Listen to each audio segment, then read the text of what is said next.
The 4 remaining Kravik cruisers scattered, panic overriding their training. They had just watched their sister ship disappear into nothingness, compressed by a weapon that should not exist. But the Indomitable gave them no time to regroup. The massive human warship moved through space like a hunting predator. Its engines produced no visible thrust, yet it accelerated to speeds that should have crushed any crew inside. Within seconds, it was among the Kravik cruisers and its weapons came alive. Point defense lasers created a sphere of destruction around the Indomitable. Kravik missiles that got within a kilometer detonated early, torn apart by precision fire.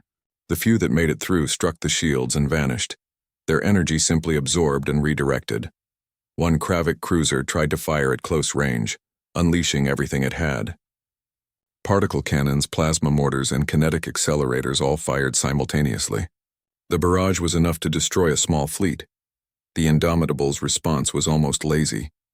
Its shields flared bright blue for a moment, and then every single shot reflected back at the attacking cruiser. The Kravik ship was hit by its own weapons, and its hull split open like a cracked egg. Atmosphere vented into space, carrying bodies and debris.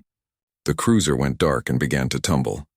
On the bridge of his flagship, Commander Daewon stood frozen, watching the impossible battle unfold. His tactical officer, Lieutenant Hyun-sik, kept providing updates in a voice filled with disbelief. "Sir, the Indomitable is now engaging multiple targets simultaneously. Its targeting computer is tracking every Kravik ship in the system. Processing speed is beyond anything in our database. How is one ship doing this?" Daewon whispered. He had no answer, and neither did anyone else on his bridge. Captain Jiwoo watched from her science vessel, her instruments recording everything. The technology she was witnessing broke every rule she had learned in her years of study. The Indomitable's weapons used principles that existed only in theoretical physics papers: graviton manipulation, quantum-locked targeting, energy shields that seemed to predict incoming fire before it arrived. "Captain, I'm detecting some kind of artificial intelligence aboard that ship," her sensor officer reported. "It's helping coordinate the weapon systems. Response time is less than a microsecond." Jiwoo nodded, her mind racing. An AI that advanced would be illegal under human law, classified as too dangerous to deploy. But clearly, someone had decided that survival was more important than following rules. Warlord Vexthor was no longer amused. He watched his cruisers dying and felt something he had not experienced in decades: fear. These humans, these weak creatures he had planned to enslave, had a weapon that outclassed his entire fleet. "All ships, converge on that vessel," Vexthor commanded. "I want every gun we have firing at it now." The Kravik armada turned as one, 80 ships now focusing their attention on the single human warship. The space around the Indomitable filled with weapons fire, a storm of destruction that would have vaporized a planet. The Indomitable accelerated straight into the storm, its shields held against the massive bombardment, glowing brighter and brighter as they absorbed terawatts of energy. Then suddenly, the shields released all that stored energy in a single pulse. The shockwave expanded outward, and 20 Kravik ships caught in the blast simply shut down, their systems overloaded by electromagnetic interference. "Deploy secondary weapons," a calm voice said over the Indomitable's command channel. From ports along the warship's hull, dozens of small objects launched into space. They looked like simple spheres, each about a meter across, but when they reached the Kravik formation, they proved to be anything but simple. Each sphere split open, releasing a swarm of autonomous attack drones. The drones were fast, far faster than any Kravik fighter, and they carried weapons that cut through armor like paper. Within minutes, 30 Kravik destroyers were crippled, their engines destroyed, their weapon systems offline. Commander Daewon's remaining ships had pulled back to protect the evacuation transports. From their position near Taeyang Station, they had a clear view of the massacre unfolding in the distance. That was what it was, Daewon realized. Not a battle, a massacre. "Sir, the Kravik are trying to retreat," Hyun-sik reported. "Multiple ships are attempting to jump to hyperspace." But the Indomitable had anticipated this. Something invisible spread out from the human warship, a field that twisted space itself. Suddenly, every Kravik ship trying to escape found their hyperspace drives failing. They were trapped, unable to flee. Warlord Vexthor realized with horror that he had led his fleet into a death trap. This mysterious human ship was not just powerful. It was smart, strategic, and utterly merciless. It had sealed off all escape routes before beginning its systematic destruction of his forces. "Ram them," Vexthor screamed. "All ships, full speed. Crash into that vessel. If we cannot escape, we die with honor." His flagship, a massive dreadnought 2 kilometers long, turned and accelerated directly at the Indomitable. 15 other Kravik ships followed, their commanders choosing death in battle over the shame of surrender. The Indomitable's main weapon charged up. Dr. Yunji, watching from Taiyang Station, saw the energy readings spike to levels that should have melted the ship's hull. Whatever was about to fire was using power equivalent to a small star. A beam of pure white light erupted from the Indomitable's forward array. It was not a laser, not plasma, not any known weapon type. Dr. Yunji recognized the theoretical signature from classified research papers she had read years ago. It was a stellar compression beam, a weapon that compressed matter the same way gravity compressed stars. The beam hit Warlord Vexthor's flagship dead center. The massive Kravik dreadnought, along with 15 ships around it, simply compressed. Metal, crew, weapon systems, everything was crushed into a ball of super-dense matter no larger than a basketball. Then that ball converted to pure energy and dissipated into space. 16 ships gone in 3 seconds. The remaining Kravik vessels stopped their attack. Their formation broke completely as captains and crews panicked. Some tried again to flee. Others simply shut down their weapons and transmitted surrender signals. A few kept fighting, loyal or stupid enough to believe they could still win. The Indomitable hunted down every ship that continued to resist. Its weapons were precise, surgical. It targeted engines, command decks, and weapons arrays, crippling ships rather than destroying them when possible. But those that kept firing found themselves erased from existence. Captain Jiwoo checked her chronometer. From the moment the Indomitable had fired its first shot to the destruction of the last fighting Kravik vessel, 11 minutes and 3 seconds had passed. 84 warships. An entire invasion fleet, defeated in 11 minutes by a single human ship. The Indomitable positioned itself between Taiyang Station and the crippled remains of the Kravik Armada. Then finally it opened a communication channel. "Taiyang Station, this is Admiral Taiyang of the United Humanity Space Force. The threat has been neutralized. Requesting status of civilian evacuation." Commander Daewon found his voice, though his hands were shaking. "Admiral, evacuation is 93% complete. We should have everyone off the station in another 10 minutes. He paused. "Sir, what? What is your ship?" There was a long silence. Then Admiral Taiyang replied, his voice calm and measured. "The future, Commander. We will discuss it later. Continue your evacuation procedures." "Taiyang out!" The communication channel closed and the Indomitable went silent. It simply hung in space, its weapons still charged, its shield still active, watching over the evacuation like a guardian angel made of steel and impossible technology. The alarm siren screamed through every corridor of Taiyang Station. Commander Daewon stood on the bridge of his flagship, watching the sensor displays with growing dread. 84 enemy warships had just dropped out of hyperspace at the edge of the system. They were Kravik vessels and they were coming fast. "Get me a count of our forces," Daewon said, his voice steady despite the fear churning in his gut. Lieutenant Hyun-sik checked his console. "Sir, we have 12 patrol ships and 3 frigates. That's all we've got in range. 15 ships against 84. The math was simple and brutal.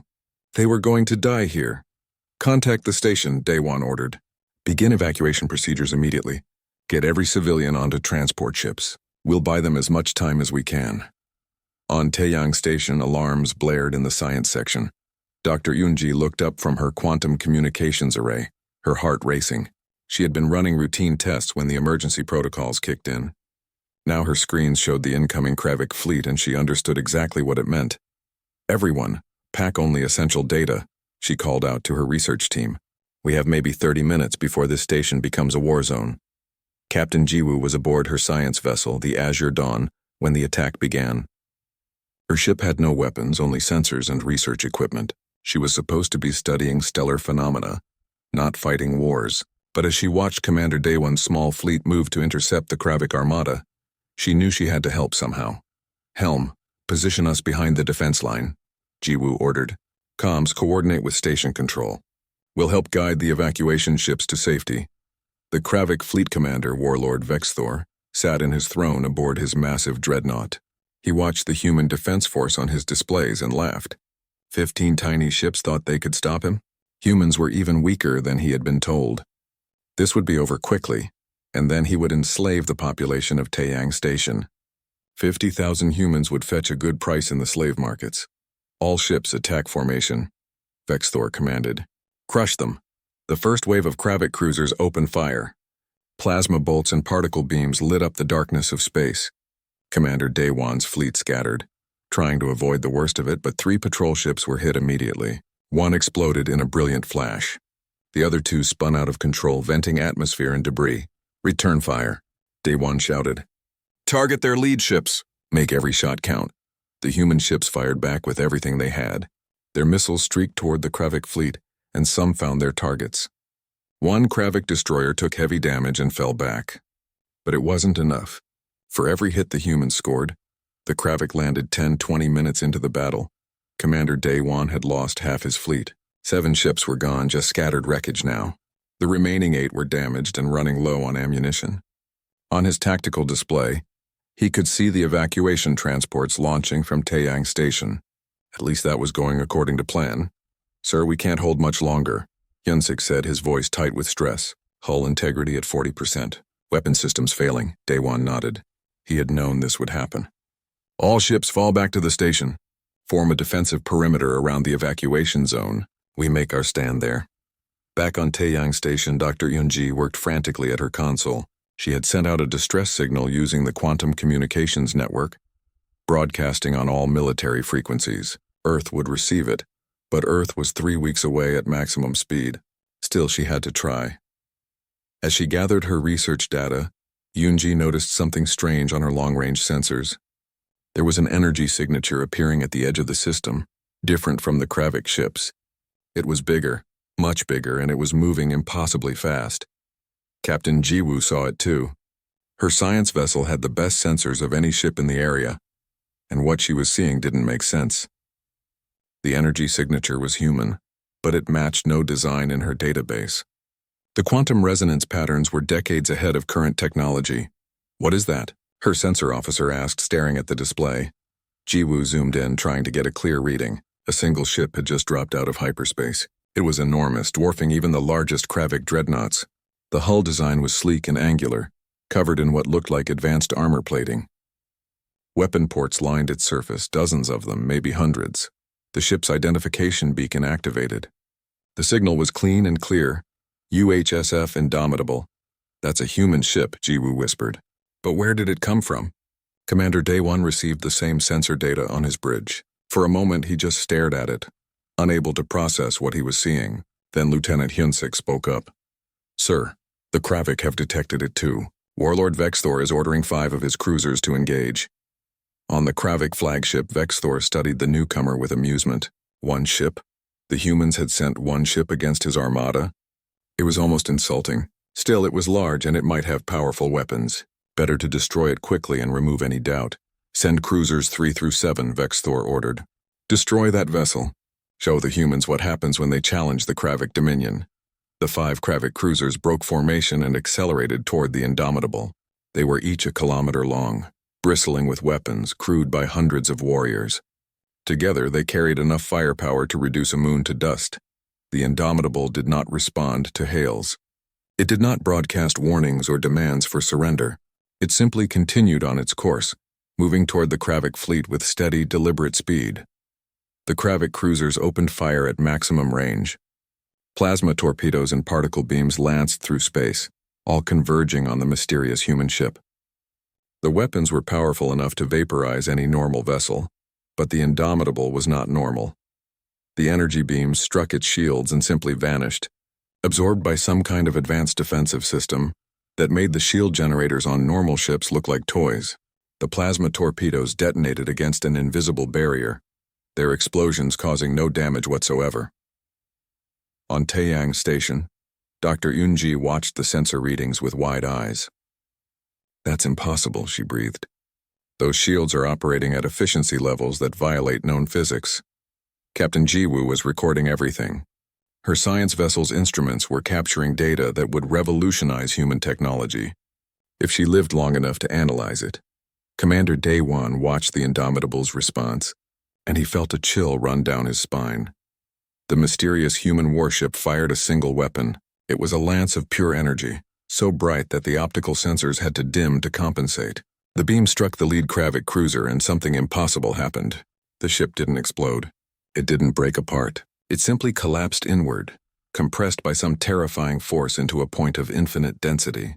For a fraction of a second, a tiny black hole existed where the cruiser had been, and then it winked out of existence. 3,000 Kravik warriors, erased from reality in an instant. The Indomitable's weapon ports opened fully, revealing arsenal unlike anything in known space. The ship began to accelerate, and the remaining 4 Kravik cruisers found themselves facing something they had never encountered before. A human warship they could not defeat. 3 days after the battle, the Galactic Council convened an emergency session on Unity Station. The massive circular chamber was filled with representatives from 40 different species, and every single one of them had seen the footage from Taeyang Station. The video had spread through Council space like wildfire. Ambassador Jae-hyun and Counselor Yoon-ah stood at the human delegation platform, knowing that they were about to face the most difficult diplomatic challenge of their careers. Around them, alien representatives whispered and argued, their voices creating a low rumble of concern. High Arbiter Kelnash, leader of the council, called the session to order. He was a Valyrian, an ancient species known for wisdom and patience, but even his voice carried an edge of worry. The council recognizes the human delegation, Kelnash said. Ambassador Jae-hyun, please explain the presence of this warship. The council was not informed that humanity possessed such military capabilities. Jae-hyun stepped forward. He was an older man, gray-haired and experienced in the art of galactic politics. He chose his words carefully. High Arbiter, honored council members, humanity did not inform the council because we were not obligated to do so. The Treaty of Stars requires disclosure of fleet movements and military buildup that threatens member species. The UHSF Indomitable was constructed for defensive purposes only. A harsh clicking sound interrupted him. General Kixlar, military commander of the Council Defense Force, rose from his platform. The insectoid warrior's mandibles clacked with agitation. Defensive? Kixlar's translator rendered his speech in standard galactic language. That ship destroyed 84 Kravik vessels in minutes. Its weapons exceed anything possessed by Council forces. This is not defense. This is a threat. Murmurs of agreement rippled through the chamber. Several species representatives activated their platforms to speak. A Trithuri delegate, her scales shimmering blue with anxiety, addressed the council. We have analyzed the battle footage. The human vessel uses technology that should not be possible. Quantum compression weapons, graviton manipulation, artificial intelligence beyond our legal limits. Where did you get this technology? Counselor Yuna took over, her voice firm but diplomatic. She was younger than Jae-hyun, but she had a gift for reading alien psychology, understanding what different species needed to hear. We developed it ourselves, Yuna said, over 15 years of research and construction, and we did so because we knew that the galaxy was not as safe as the Council believed. That does not answer the question, General Kixlar insisted. How many of these ships do you have? Are you planning to use them against Council members? Before the human delegates could respond, another voice cut through the chamber. The Kravik ambassador, a warlord named Grathzek, stood at his platform. His reptilian features were twisted with rage. The humans committed war crimes at Taeyang Station, Grathzek declared. They used excessive force against a legitimate Kravik military operation. We demand reparations and the immediate surrender of this vessel for investigation. The chamber erupted in arguments. Some species supported the Kravik claim, either out of fear of human power or because they saw political advantage in it. Others disagreed, pointing out that the Kravik had attacked first. Counselor Yuna waited for the noise to die down. Then she spoke again, her voice cutting through the chaos. Legitimate military operation? She asked, letting her anger show for the first time. Taeyang Station filed 17 formal complaints about Kravik border violations in the past year. Everyone was ignored by this council. The Kravik attacked without provocation, targeting civilian populations. They intended to enslave 50,000 human men, women, and children. She activated a holographic display, showing the official complaint records. Each document was stamped with council receipt codes, proving that they had been submitted and acknowledged. We asked for help. Yuna continued. We followed proper channels. We did everything the Treaty of Stars required, and we were ignored. So when the Kravik finally attacked, we defended ourselves. Is this council truly upset that we survived? Or are you upset that we did it without your permission? Ambassador Jae-hyun stepped forward again, his expression grave. Humanity formally requests a review of our military classification status. Under council law, we wish to be reclassified from Class 2 to Class 4, acknowledging our advanced military capabilities. The chamber fell silent. Class 4 status would make humanity one of the elite military powers in the galaxy, with voting rights on security matters and a permanent seat on the Defense Council. It would fundamentally change the balance of power. High Arbiter Kelnash called for a recess. The public session ended, but behind closed doors, the real discussions began. In a secure chamber, General Kixlar met with the Council's inner leadership. He presented intelligence reports that his spies had gathered over the past 3 days. The Indomitable may not be unique, Kixlar said, displaying sensor data and intercepted communications. Our sources suggest there is an entire program, something called Project Vanguard. We believe the humans have been building a secret fleet for years. The Valurian science minister, an ancient female named Tel Asha, studied the data with concern. This technology is decades ahead of our own, perhaps centuries. How did they advance so quickly? No one had an answer to that question, and it terrified them. Meanwhile, back at Taeyang Station, Captain Jiwoo was conducting her own investigation. Her science vessel had recorded terabytes of data during the battle, and what she was discovering troubled her deeply. Dr. Yoonji, look at this, Jiwoo said, showing the older scientist a series of energy readings. The Indomitable's reactor signatures don't match any human design I know. The power output is too high, too efficient. Dr. Yoonji examined the data, her expression growing serious. I recognize some of these patterns, she said quietly. 10 years ago, I worked on a classified project. We were analyzing an alien probe that had been found in our solar system. Very old, very advanced. The energy signatures are similar. What kind of probe? Jiwoo asked. That information is still classified, Yoonji replied. But I can tell you this much. The probe contained a database. Technical information, theoretical physics, things that our scientists said would take us centuries to develop on our own. She paused. Unless someone decided to use that information to build weapons. Jiwoo understood the implications immediately. Humanity had found ancient alien technology and used it to leapfrog ahead of every other species in the galaxy. The question was, why had they kept it secret? And what else were they hiding? Back on Unity Station, the Council reconvened. High Arbiter Kelnash announced their decision. The Galactic Council acknowledges humanity's request for Class 4 status. However, this reclassification comes with conditions. Humanity must allow a council inspection team to examine the UHSF Indomitable and provide full transparency regarding your military capabilities and technology sources. Ambassador Jae-hyun bowed formally. We accept these conditions, High Arbiter. The inspection will take place at a location and time of humanity's choosing, after consultation with our government on Earth. It was a diplomatic victory, but Jae-hyun knew it was temporary. The council was afraid, and fear made even peaceful species dangerous. As the session ended, Counselor Yuna received an urgent message on her secure communicator. She read it and her face went pale. She leaned close to Jae-hyun and whispered, "We need to leave immediately. Something is happening." "What?" Jae-hyun asked. Yuna's voice was barely audible. "The arrival. It has begun." In the depths of space, at the very edge of the galaxy, massive objects were moving. They traveled slowly, deliberately toward the populated systems of the Council, and they were unlike anything that had ever been seen before. The Meridian sector was empty space, a neutral zone between human and Council territories. It was the perfect place for a secret meeting, far from prying eyes and political complications. But when General Kixlar arrived with the Council's inspection delegation, he found something that made his blood run cold. The Indomitable was not alone. Dozens of human warships hung in space like a formation of sleeping giants. 4 massive dreadnoughts, their hulls bristling with weapons. 8 heavy cruisers, each one larger than the Kravik flagship that had been destroyed at Taeyang Station. 20 destroyers, sleek and deadly, and support vessels, carriers, supply ships, all organized with military precision. By the ancient stars, breathed the Valurian observer beside Kixelar. They have an entire battle group.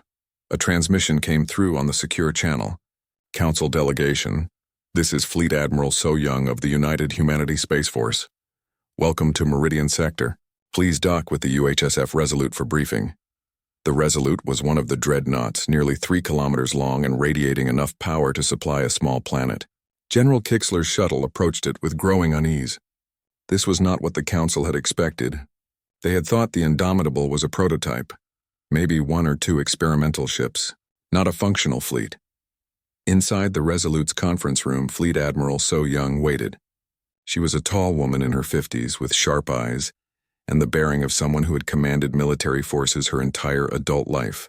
Around the table sat other human officers, including Captain Dong Jun, commander of a destroyer, and Dr. Sung Min, a scientist whose presence puzzled the alien delegates.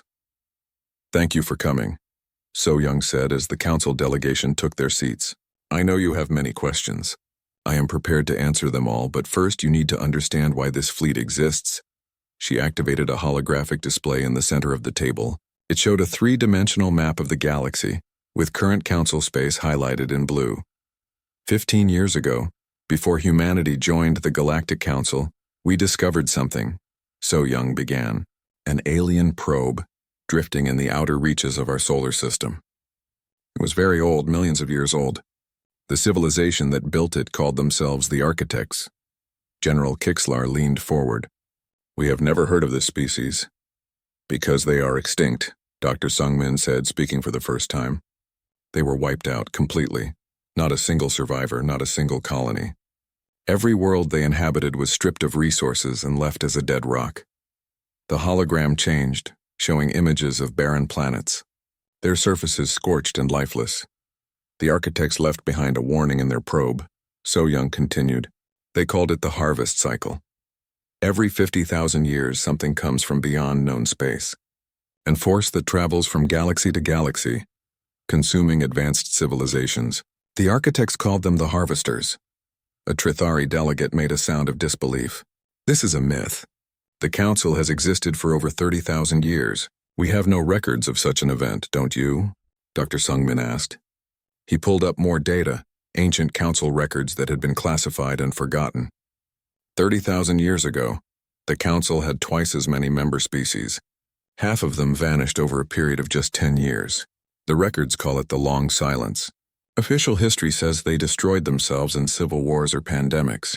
But there are older records, fragments that survived. They talk about machines that came from the dark, ships that could not be killed, harvest fleets that stripped entire worlds. The room was silent now. Every delegate stared at the data with growing horror. Fleet Admiral So Young let them absorb the information, then continued. "The 50,000-year cycle is ending. The Architects predicted it would happen around this time, give or take a few centuries. When we found their probe and decoded their warning, humanity faced a choice. We could tell the Council and hope they would believe us, or we could prepare quietly, building weapons in secret ready to defend not just humanity but all Council species. You chose to hide this from us?" General Kixler asked, his mandibles clicking with anger. "Would you have believed us?" So Young asked simply.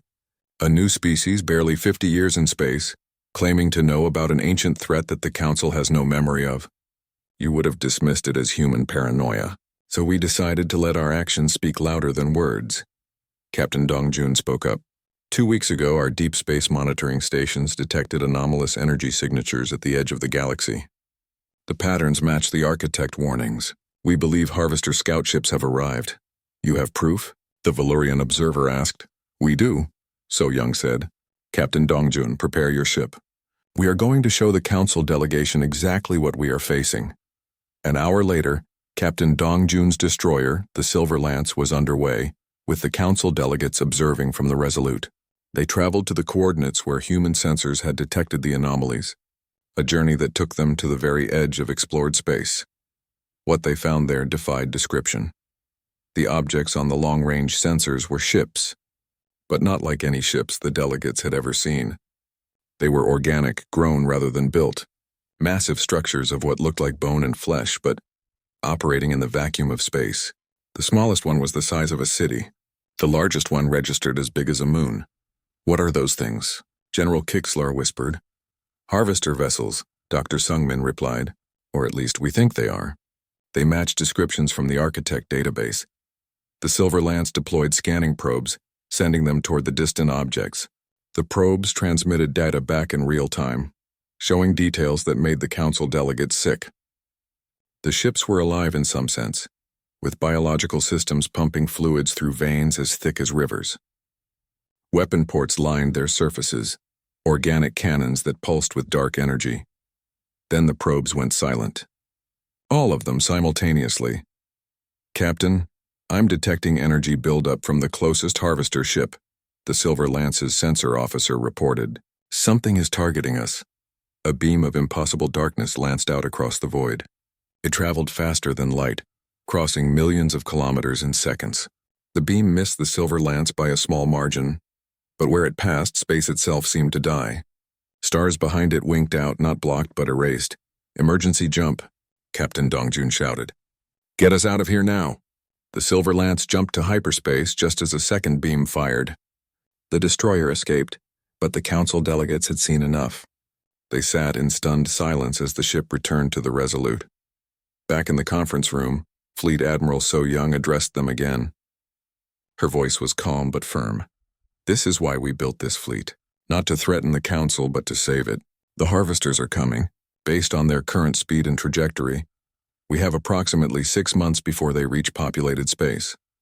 She brought up plans, technical specifications, deployment strategies. Humanity is willing to share every piece of technology we developed from the architect database. We will help every council species build ships and weapons to fight this threat. But in return, the council must mobilize immediately. Every species, every world must contribute. General Kixlar looked at the data, then at So Young. And if the council refuses? If they do not believe? So Young's expression was grim. Then humanity will fight alone and the galaxy will burn.